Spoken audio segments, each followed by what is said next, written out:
Ya, kalau 4 itu Anda harus tahu definisi, tahu semuanya, klasifikasi, sampai tata laksana. Ya, Anda harus tahu semuanya. Juga memahami fisiologi, metabolisme, mekanisme kerja, ya. Pokoknya Anda harus sudah berkompeten. Nah, apa yang ada dalam diklat kuliah itu hanya sebagai resensi saja. Oke, jadi ya, nanti Anda harus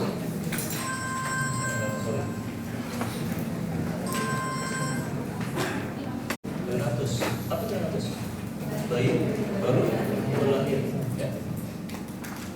Jadi kuningnya itu di mana? Biasanya dia ada di jaringan ikat, mulai dari kulit, konjungtiva, mucosa, dia nempel di sana.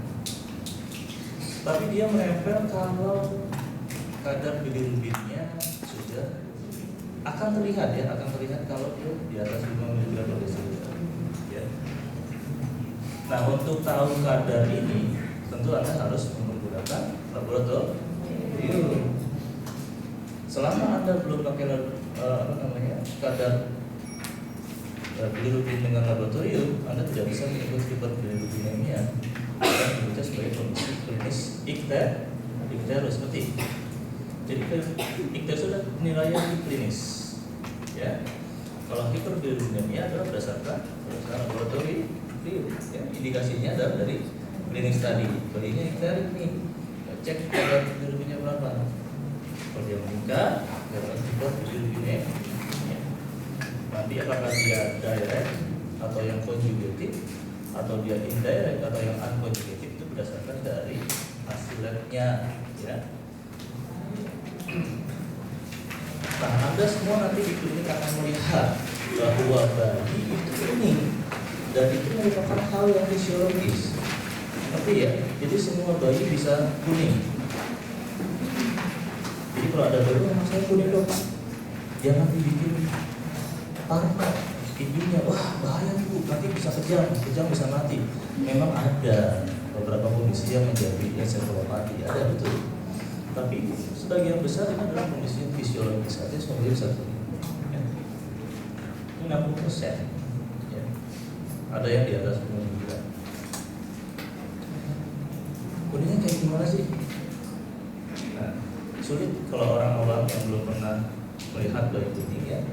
Kalau di mata Anda yang akan terlatih, Anda akan bisa melihat bayi tanpa mukanya kuning. Paling mudah membandingkannya dengan apa? Dengan telapak tangan Anda. Ya. Segelap apapun kulit, misalkan ya, telapak tangannya masih kelihatan putih. Ya, ya. Jadi Anda bisa bandingkan.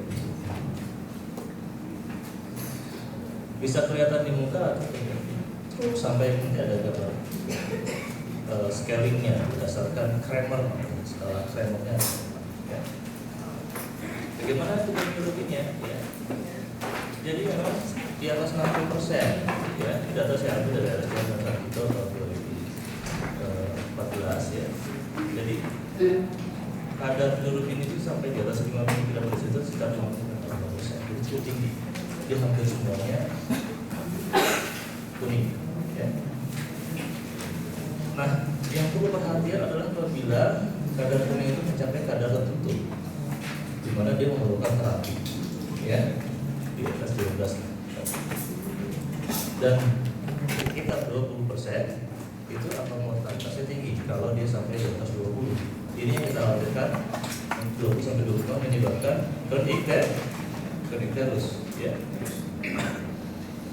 Nah, apa sih penyebabnya sehingga bayi-bayi itu tampak kuning? Ya, ada beberapa hal. Ada logikanya kalau sesuatu berlebihan, apa? Logikanya overproduction, gangguan ekspresi, gangguan pada proses, kan gitu ya. Ini juga terjadi pada kasus bilirubin ini karena ada peningkatan kadar produksinya. Dari mana bilirubin itu berasal? Kita bisa lihat bahwa dia adalah hasil dari krisisnya sel darah merah. Oh, dia meningkat, dan dia produksinya bertambah, gitu ya. Ya. Atau ada gangguan sekresi dan ekspresinya, ya. Ekspresi ini dari River dalam bentuk konjugasi. Ekspresinya dikeluarkan melalui feses dan urin, begitu kira-kira. Ya. Nah, ada beberapa faktor lain yang menjadi faktor resiko. Ingat, risk factor ini tidak mutlak, jadi bisa terjadi, bisa tidak. Pada beberapa kasus yang suatu ras tertentu bisa. Ya. Ada yang abioincompatibility, juga bisa bikin kuningnya lebih tinggi karena perbedaan dosis tadi. Ya. Aksi juga, tapi ada yang tidak. Ada pasien saya yang ibunya O, anaknya A, kuningnya sampai 12 hari kelima. Tapi ada yang ibunya O, satu lagi dengan anaknya A, itu hari kedua saja sudah sampai 15. Bisa terjadi ya, tapi memang resikonya bertambah. Kenapa bisa demikian? Ini pengaruhnya adalah, kalau inkompatibilitas ini pengaruhnya adalah destruksi selnya, sel darah merah, sehingga produksinya menjadi lebih baik. Kita pernah belajar ilmu imunologis kan ya? Di sini siapa yang golongan darahnya O? Yang perempuan. Oke, angkat tangan. Oke, dari angkat tangan, siapa yang punya pacar golongan darahnya A atau AB atau A? Ada ya? Nggak tahu. Kalau anaknya nanti, kalau terus kepelaminan gitu ya. Kalau anaknya ikut suaminya, akan beda golongan darahnya. Ibunya O, anaknya A atau AB. Itu adalah incompatibility, ketidakcocokan saya. Maka ibunya akan menganggap bahwa bagian dari antigen golongan darah anaknya sebagai musuhnya. Maka terbentuklah antibodi ibunya akan masuk ke plasenta. Mana yang lewat plasenta? IgG. Kenapa? Karena berat molekulnya lebih kecil, dia bisa melewati sawah plasenta. IgG-nya lewat ke bayi, maka dia akan menempel pada antigennya pada sel darah merah bayi, sehingga terjadilah proses lisis dari sel darah merah. Produksi akhirnya adalah biliru. Itu juga yang terjadi pada resus. Ya. Kalau Anda yang pria-pria resusnya positif menikah dengan perempuan-perempuan dari luar yang resusnya negatif, ya, bisa jadi anaknya resus positif kan? Ya, walaupun ada orang Indonesia yang 10% resusnya negatif, pernah dengar, baca atau 10-15% Indonesia masih bisa. Ras Asia maksudnya resus negatif. Tapi resus incompatibility lebih jahat ya kalau Anda pernah baca. Jadi bisa saja kehamilan kedua dia langsung ada dosis fetalis, anaknya langsung mati ya. Bukan. Lebih jahat ya. Dia sensitasinya lebih berbahaya. Nah, untuk resiko lain, kenapa ASI kok bisa bikin anak kuning? Bukannya ASI bermanfaat? Iya, kondisi yang kita maksud adalah apabila dalam seminggu pertama produksi ASI-nya sedikit, sehingga bayinya belum bisa minum. Kondisinya dikatakan sebagai breast feeding jaundice, kuning karena anaknya belum bisa minum ASI, ASI-nya masih sedikit. Jadi feedingnya, proses feedingnya, kalau dia di atas 7 hari, kondisinya kita katakan breast milk jaundice, dan dia kuning karena ada enzim atau ada hormon pada ASI yang mengaruhi proses konjugasi. Dan lagi ada 2 hal, ada breast milk, ada breastfeeding. Ini breastfeeding.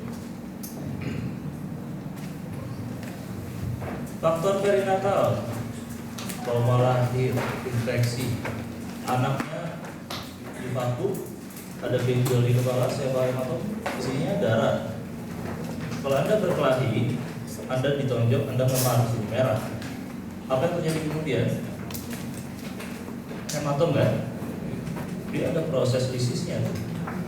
Yang merah lama-lama jadi hijau jadi kuning, baru hilang kan? Gak mungkin besok merah besoknya hilang gitu.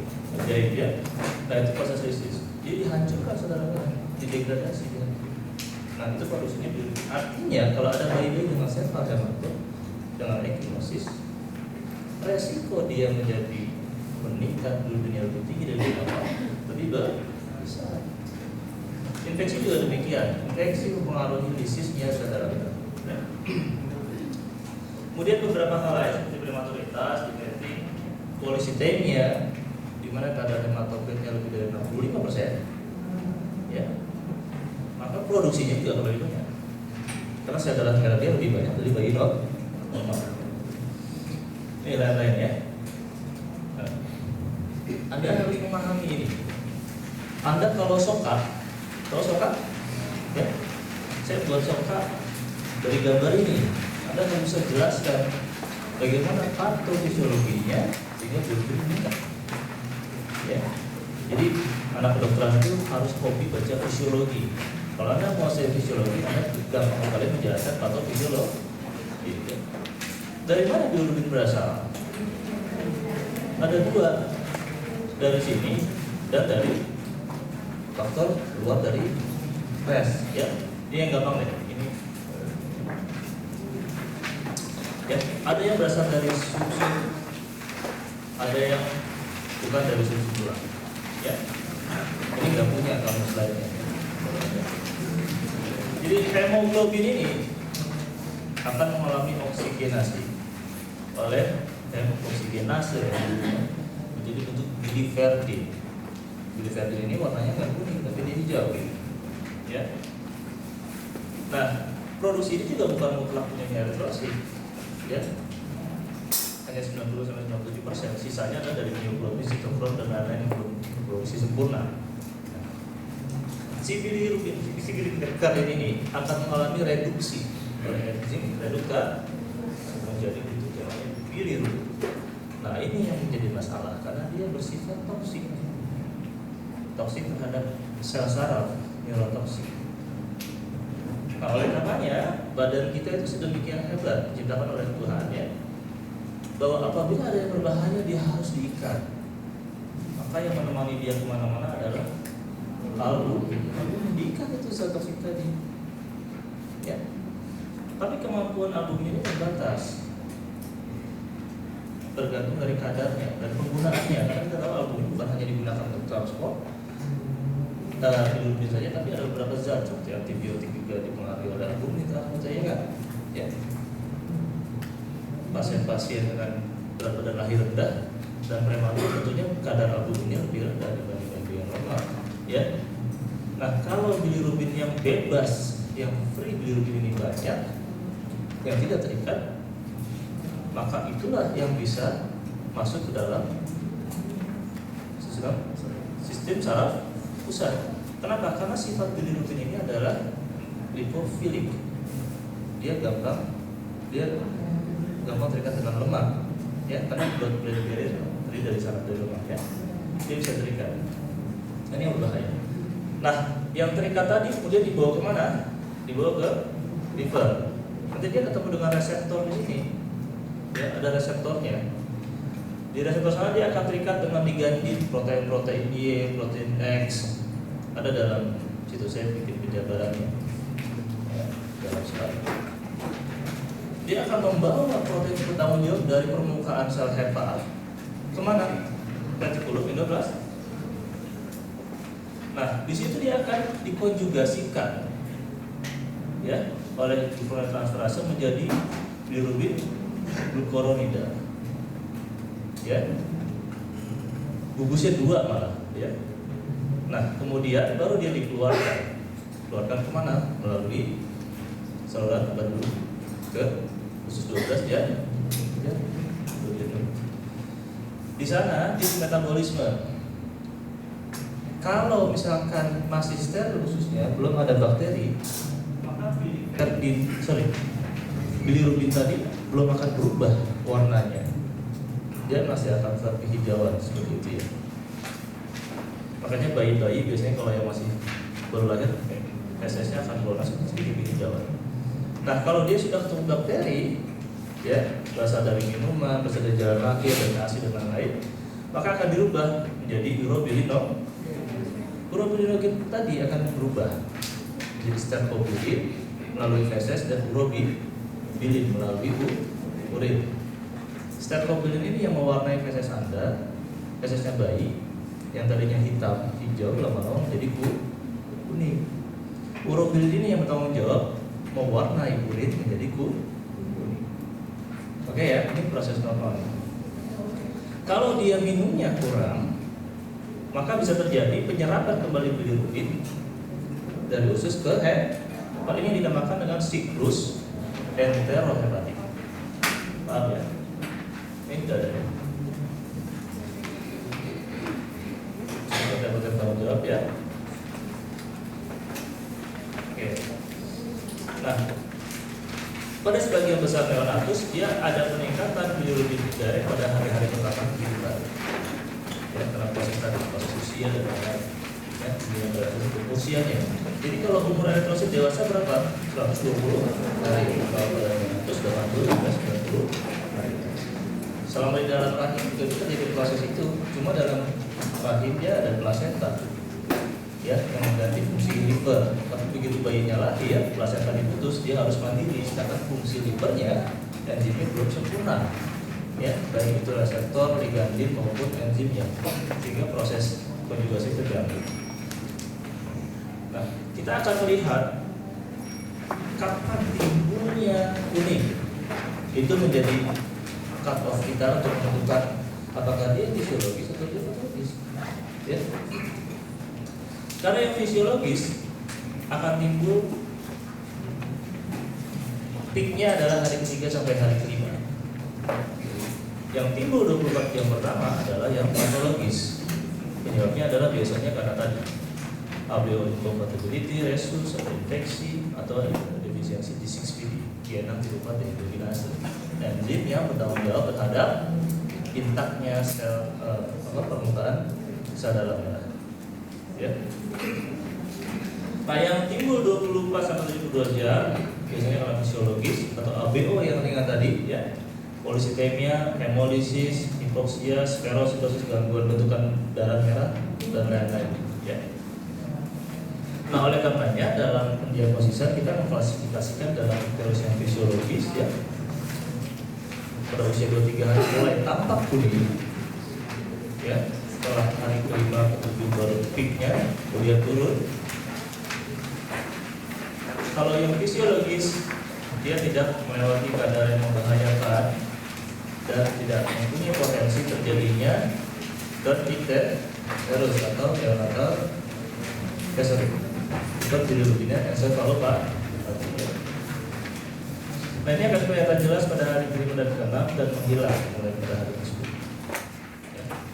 Kalau kita lihat ini grafiknya mulai naik 3, 4, kemudian turun, ya, sampai hari ke-10. Nah, perbedaannya adalah pada bayi prematur. Di mana bayi prematur kita lihat yang kuning, ya, dia peaknya lebih tinggi dan dia bertahan lebih lama. Jadi pada bayi prematur, bayi-bayi yang kecil, dia kuningnya bisa lebih lama tuh. Kalau yang bayi normal beratnya cukup, dia 7 hari sudah mulai menghilang. Bayi yang kecil dia bisa lebih lama. Ya, ini karena tadi fungsi livernya lebih, ya, berapa dibandingkan bayi yang 10 bulan. Nah, yang patologis adalah yang terjadi pada 4 jam pertama, ya. Peningkatan bilirubinnya biasanya 5 mg atau lebih dari 0,5 mg per jam, ya. Nah, ini bisa terlihat kalau dia tinggi sekali pada 1 hari pertama sampai dengan kadar di atas 5 ini, kemungkinan adalah yang non fisiologis. Nah, kalau dilihat dari terjadinya kuning ikterus itu, kita bisa lihat karena dia prahepatik, pasca-hepatik, dan hepatoseluler. Kalau yang prahepatik sebelum proses di liver, dia kena produksi atau infeksi. Kalau yang pasca-hepatik sudah melalui proses konjugasi, bayi menjadi kuning, biasanya adalah masalahnya di sumbatan, ya. Kalau ini tidak bermasalah, ternyata kuningnya pada proses, biasanya ada kerusakan sel hati atau infeksi hepatitis misalkan ya. Nah, ini dia. Sesudah 72 jam pertama sampai minggu pertama biasanya terjadi infeksi, dehidrasi, breastfeeding jaundice tadi ya, karena minumnya yang sedikit, dan defisiensi enzim, pengaruh obat dan beberapa simptom. Nah, kalau sesudah minggu pertama bayi masih tampak kuning, bisa karena obstruksi. Jadi kita harus pikirkan adanya sumbatan pada saluran empedu ya. Berikut adalah hipotiroid. Bayi-bayi yang hipotiroid akan malas menetes dan ada gangguan pada ekskresi dari empedu.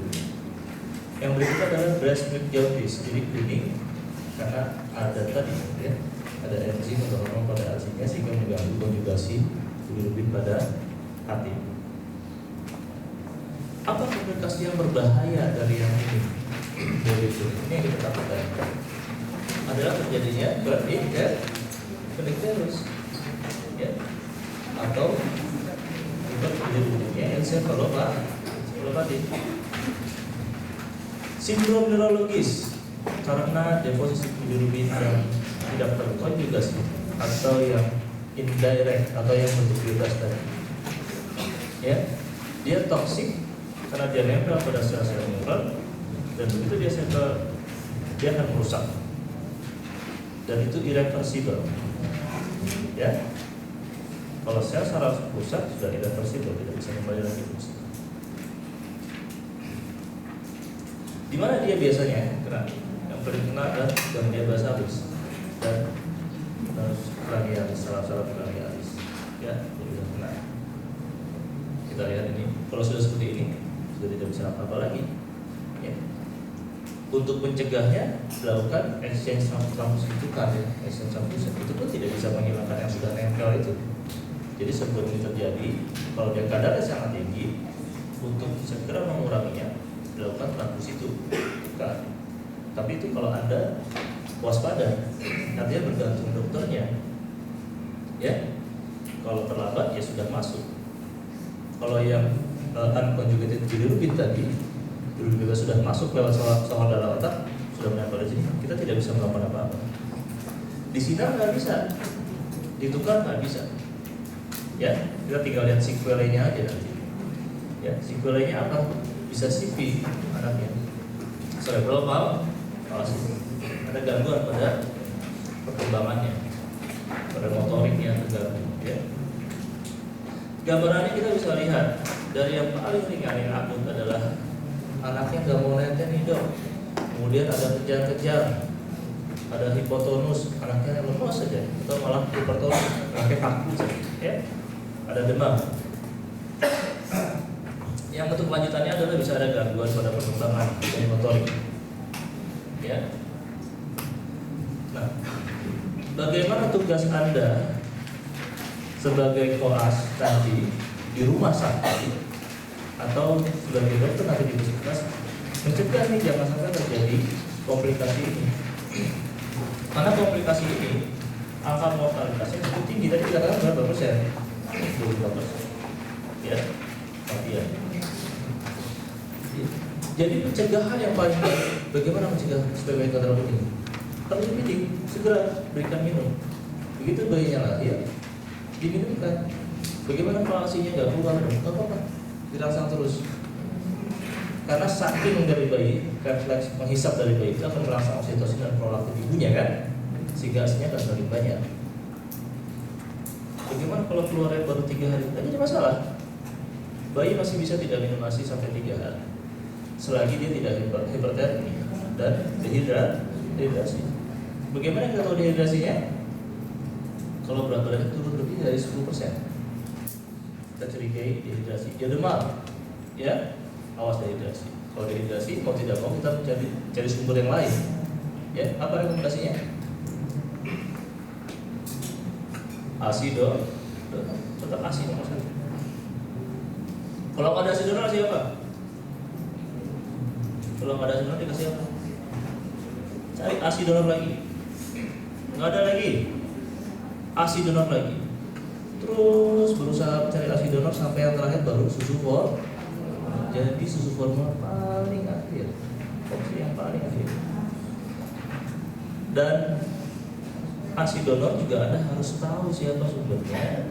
Kalau perlu, kalau dari apa suka ada donor ya, lakukan screening hepatitis C, hepatitis B, HIV dan lain ya. Bagaimana kalau saudara nggak mau dites? Silahkan terserah. Anda tahu siapa donor. Jadi kalau tidak ada ASI, berikan ASI donor, baru kalau tidak ada sama sekali terus baru.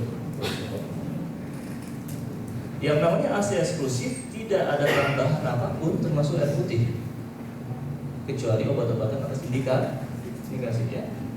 Jadi tidak boleh dikasih apapun bayi, ya, nggak boleh dikasih air gula, air madu dan lain-lain. Pencegahan sekunder bagaimana? Nah, kalau diketahui dari awal bahwa ibunya O, suaminya AB, dan punya anaknya ABO, dari awal kita sudah screening. Gitu bayi lahir, cek golongan darah segala macam ya.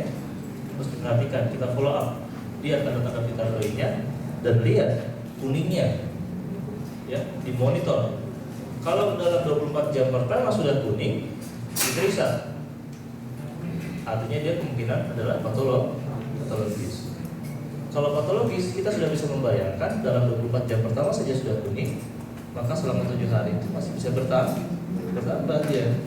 Kalau kadarnya terus meningkat sampai di atas 20-25, maka resiko terjadinya akan harus menjadi lebih tinggi. Ya. Jadi apa yang Anda bisa lakukan? Anda tentunya lakukan anamnesis, ya. Ada kuning nggak bayinya? Mulai dari mana kuningnya? Tentunya dia cephalocaudal. Cephalocaudal itu maksudnya apa? Dari atas ke kepala, jadi kuningnya mulai dari kepala, konjungtiva, mukanya, lehernya, dada, tungkai, lengan ya, baru ke telapak. Diperiksa betul nggak dia masuk ke sana? Derajat Kramernya berapa? Baru nanti ada periksa kadar bilirubinnya berapa. Ya, ini dia penilaian klinis. Anda bisa merenggangkan dahi, dagu, atau dada, ya, dahinya diginiin, ya, dagunya, dadanya boleh, atau lihat frenulum linguae, tali lidahnya. Kalau bayi menangis tali lidahnya jadi cukup kuning apa enggak? Kalau sudah kelihatan kuning maka sudah pasti di atas 5. Ya. Nanti akan kelihatan berdasarkan epidemiologi berapa ya. Nah, kalau dia Kramer 1 biasanya wilayahnya sana. Bukan.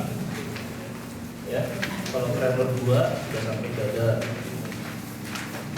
3 sampai perut paha atas ya, 4 sampai ke tungkai, Kramer 5 itu biasanya sampai semuanya kuning, sampai telapak tangannya pun kuning. Hati-hati 4 dan 5 itu biasanya bilirubin sudah sampai 20-an. Kalau sudah sampai segitu, maka resiko terjadinya penyakit lebih besar. Ya. Nah, apa diagnosis banding kasus ini? Kalau Anda tahu bayi kuning misalkan ya, atau cari kemungkinan lain, misalkan ada sentral atau ada breastfeeding jaundice atau AB. Jadi penyebabnya Anda harus tahu. Ya. Dan bagaimana tata laksana pasien ini? Ya. Tadi kita sudah sampaikan kalau memang kadar tidak terlalu tinggi, maka minumnya harus bagus. Karena minum yang baik, maka pengeluaran bilirubin lebih cepat, ya, dirangsangnya. Berikutnya adalah diberikan terapi sinar, ya, blue light terapi. Apa maksud penyinaran ini? Sinar tadi, sinar biru tadi, dia bukan sinar ultraviolet ya, ini disinar. Waktu disinar, matanya ditutup dengan karbon. Ya, ini untuk melindungi retina. Studinya sih di bayi belum ada, studinya baru pada dewasa. Dewasa kalau terpapar dengan blue light itu, maka retinanya akan tegar, ya, akan rusak. Tapi studi pada anak belum dilakukan, anak boleh dikasih sinar biru. Ya. Sinar birunya ada yang menggunakan LED, ya, ada yang menggunakan neon. Di Indonesia selama saya praktek belum ada LED yang nempel di badan. Baru ada lampu neon seperti ini ya, tapi warnanya biru, dan LED tapi masih nembak juga sekitar 30-50 cm dari kali. Tapi yang berupa blanket belum ada. Ya.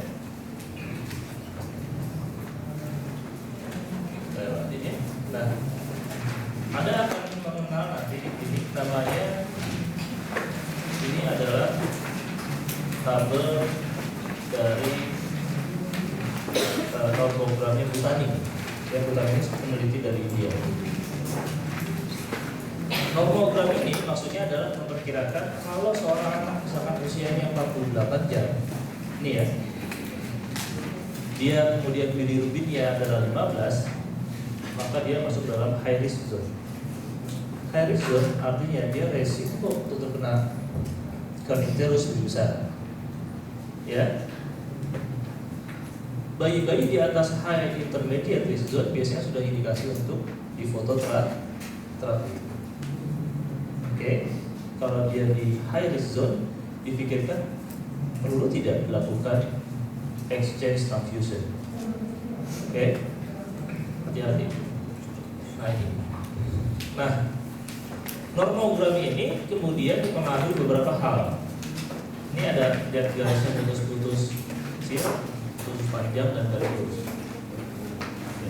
Kalau dia faktor resikonya rendah, maka grafiknya semakin tinggi. Ya, kalau faktor resikonya semakin banyak, maka ambangnya semakin rendah. Ngerti ya?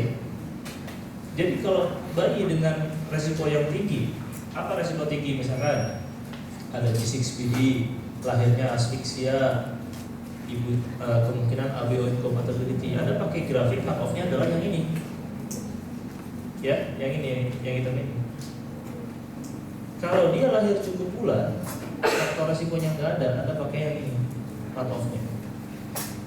Jadi kalau bayi bilirubinnya 10, ya, tapi dia ada faktor resiko, ada pakainya ini. Kalau dia usianya 2 hari, misalkan 2 hari bilirubin 10, dia ada faktor resiko, dia masih normal. Kalau dia tidak tanpa faktor resiko, jauh masih normal, ya. Tapi kalau dia bilirubinnya udah 15, ya, maka hati-hati. Kalau yang dia ada faktor resiko, dia sudah mesti terapi. Oke, kalau dia tanpa faktor resiko, dia masih bisa normal, masih bisa diobservasi.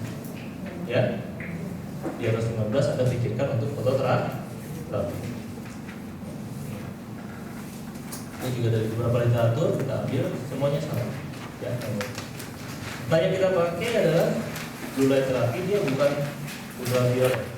Jadi ini kaitannya dengan pertanyaan ibu biasanya, dok bisa nggak sih bayi saya jemur aja di matahari pagi? Bisa nggak? Silakan aja. Manfaat yang mau diambil yang mana? Kalau mau bikin bayinya dari kuning nggak kuning ya nggak bisa. Kenapa? Karena spektrum panjang gelombang matahari sangat bervariasi. Sedangkan kita butuhnya panjang gelombangnya yang ini, sempit. Nah biasanya disarankan untuk memperoleh panjang gelombang itu biasanya pagi hari antara jam 8 sampai jam 9. Itu pun nggak boleh lama-lama di sini. Jadi kalau ada yang melihat bayi di sini sampai berjam-jam itu ditelanjang, dibolak-balik kayak ikan asin gitu, bukan itu maksudnya, ya.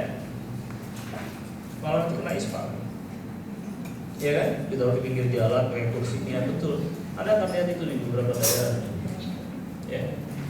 Tapi kalau sunbathing, mandi sinar matahari nggak jadi masalah, nggak perlu telanjang, pakai kaos tipis juga nggak jadi masalah. Nah itu fungsinya untuk vitamin D dan lagi, ya kan? Vitamin D untuk apa? Untuk imunitas, untuk kalsium dan lain-lain, ya. Tapi kalau untuk kuning nggak bisa. Dok ini 15 mau saya sinar aja deh di rumah dijemur-jemur, nggak akan bisa. Itu sudah pengalaman tidak akan turun, ya. Nah, fungsi sinar tadi, ngapain sih dia? Dia akan merubah gugus molekul bilirubin tadi yang ada pada kulit, ya, menjadi bentuk isomer. Yang tadinya molekulnya ada Z menjadi Z. Nah, molekul isomer ini akan mudah terikat dengan air sehingga dia mudah keluar melalui feses dan urin. Oleh karenanya bayi-bayi yang disinar minumnya juga harus cukup. Kalau dia minumnya kurang, maka ekspresinya akan sedikit. Dan hati-hati bahwa efek dari sinar ini 10% bisa dehidrasi, yang lainnya bisa iritasi. Artinya apa? Bayi-bayi yang disinar dia minumnya harus 10% lebih banyak dari yang normal. Jangan sampai tadi dehidrasi gitu, ya. Nah ini kan blanket ya. Kita belum punya. Nah yang ada di kita kebanyakan masih seperti ini. Kalau Anda pernah main ke rumah sakit, itu bayi ngapain sih disinar biru ya? Ini sinar biru itu blue light therapy. Berarti bayi itu mengalami hiperbilirubinemia. Tapi yang boleh disinar hanya yang indirect hiperbilirubinemia. Ingat, ya, yang unconjugated hiperbilirubinemia, yang indirect hiperbilirubinemia. Kalau yang direct gimana? Yang lebih tinggi, dia kuning. Tapi begitu Anda periksa, yang tingginya yang direct, yang conjugatednya. Nah itu nggak boleh disinar. Kalau disinar, karena itu biasanya kondisinya sepsis atau blockade ya, sumbatan atau dia infeksi. Kalau disinar akan jadi Brown's baby syndrome. Bayinya jadi gelap, ya, karena proses oksidasi. Ya. Nah, jaraknya diukur. Jadi yang efektif itu, ini tidak boleh nempel sekali ya. Kalau dia pakai LED, kalau dia pakai lampunya sekitar jarak 50 cm dari bayinya. Jadi misalkan bayinya di sini, sinarnya di sini. Tidak boleh terlalu dekat, bisa iritasi dan bisa dehidrasi. Kalau terlalu jauh, tidak efektif. Disarankan juga dia supaya maksimal dia ditutup dengan kain, ya, kain linen yang berwarna biru atau putih. Supaya apa? Jadi sinar tadi memantul, tidak kemana-mana, mantul baik-baik ke bayinya. Selama di sinar, bayinya ditutup dengan karbon dan dengan pakai tersebut. Nah, beberapa pasien mungkin baby bluesnya makin sering, ya, karena tak bisa sama bayinya. Tapi ini bisa disiasati dengan ibunya bisa setiap 3 jam menyusui. Itu kalau kadar bilirubinnya tidak tinggi ya. Kalau tinggi sekali dia harus pakai nasi perah supaya efektif penyinaran. Ya. Ini yang Brown's baby syndrome kalau dia yang tinggi ada bilirubin yang enggak, ya. Kemudian berapa lama kita sinar? Nah, itu bergantung, ya, bergantung pada efektivitas terapi dan penyebabnya. Jadi kalau sinar tadi, lampu-lampu ini nih, lampu-lampu ini ada usianya ya. Ingat, ini kalau sudah beberapa jam, 2000 jam, lama-lama akan redup kan? Nah itu sama. Yang biru tadi juga lama-lama akan redup dan itu berkurang efektivitasnya. Makin lama, makin banyak jam ininya, biasanya efektivitasnya jadi makin rendah. Ya, itu satu. Yang kedua penyebabnya. Beberapa pasien dengan ABO, pasien saya dengan ABO itu kita pakai double light therapy. Di atas dipakai, di depan dipakai, di samping. Tapi itu kejar-kejaran. Kenapa kejar-kejaran? Yang satu ngancurin bilirubin, tapi ABO-nya terus produksi bilirubin.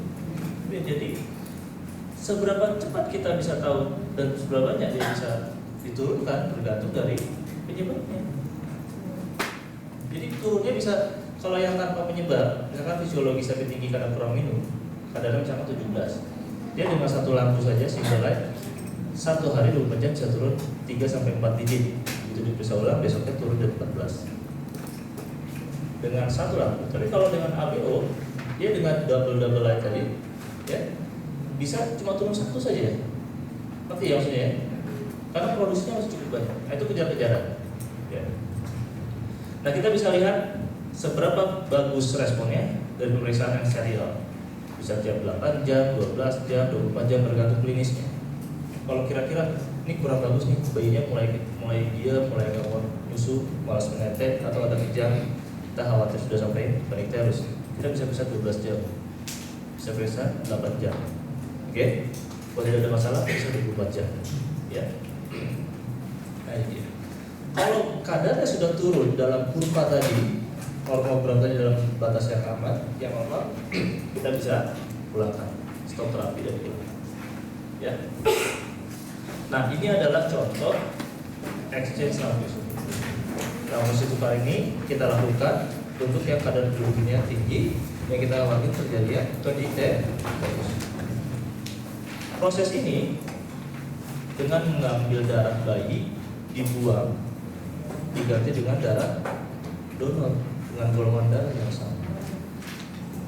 Oke, ya.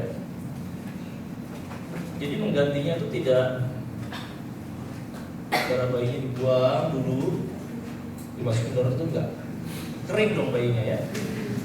Jadi diambil sedikit-sedikit, diambil 3 cc dibuang, diambil darah donor diisi, gitu terus sampai darah donor habis. Oleh karena kita perlu darah donor 2 kali volume darah bayi. Volumenya berapa sih? Volume darah bayi itu berapa? Berapa cc per kilo? 60 sampai 80 cc per kilo. Kalau dia 3 kilo sekitar 180-an. Kita sediakan 360 darah, 360 cc darah, 2 kali lipat. Ya, darah yang masuk pelan-pelan ini akan terus berputar kan? Ya, dan kita ambil, kita keluarkan darah-darah yang kotor. Diharapkan dengan begini, maka bilirubin yang tinggi tadi terbuang, digantikan oleh darah segar. Tapi proses ini bukan tanpa komplikasi loh. Ya. Ini teknik yang sulit dan berbahaya, karena kita harus melakukan ini di ruangan terbuka, biasanya di ruangan operasi ya. Resiko hipotermi bayinya besar, kedinginan, dia exposure mana-mana. Ya. Resiko infeksi karena ini invasif, kita lihat di sini. Ya. Biasanya saya pasang selangnya ke umbilikus, masukin ke umbilikus, ke venanya untuk ambil darah. Karena itu akses yang paling mudah. Kenapa kita melukai bayinya? Kalau nggak bisa gimana? Harus venaseksi dari ketiak atau dari paha. Ya. Bisa nggak infeksi? Bisa lah nafas. Bisa nggak ekul? Bisa. Namanya manusia ya. Ini kan mengeluarkan masukan, ada darah kecil sedikit. Ya. Jadi tindakan ini tindakan yang diambil untuk menyelamatkan, menurunkan segera kadar bilirubin, tapi bukan tanpa komplikasi. Ya. Kalau yang penting bisa juga. Kalau dia hipotermi, dia sepsis, dia bisa terjadi NEC atau sepsis. Bukan, ya. Bisa gagal jantung, leukemia, dan lain-lain.